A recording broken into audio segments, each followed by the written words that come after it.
Saint-Léger Productions.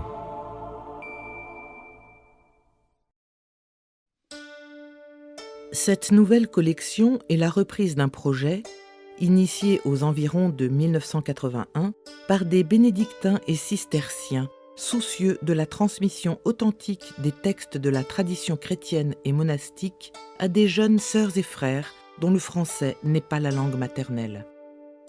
Comment leur permettre un contact direct avec de grands textes de la tradition sans qu'ils butent sur un vocabulaire abstrait ou des phrases kilométriques ? S'appuyant sur l'expérience de l'Alliance biblique universelle qui a entrepris la traduction de l'Écriture, on envisage alors la traduction en français fondamental de textes majeurs des Pères. Au fil des années, va naître et se développer une véritable collection de textes patristiques et monastiques à laquelle on donnera le nom de Témoins du Christ. L'intention est simple et ambitieuse, donner une véritable culture patristique dans une langue porteuse de beauté pour que, une fois la familiarité acquise avec l'univers des Pères, les lecteurs puissent accéder ensuite directement aux éditions des sources chrétiennes ou Mignes.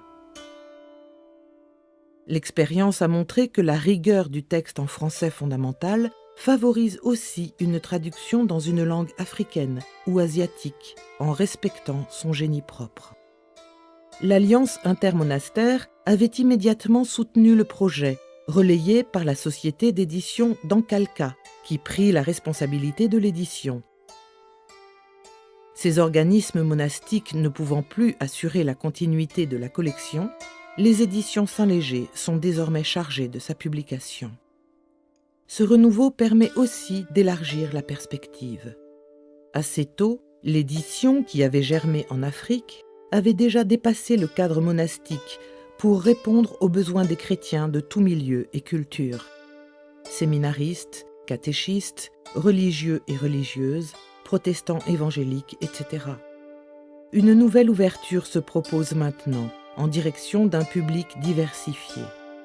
La visée demeure la même, permettre de se nourrir d'une tradition qui a vivifié des générations de croyants, voire toute une culture, à la fois d'Orient et d'Occident.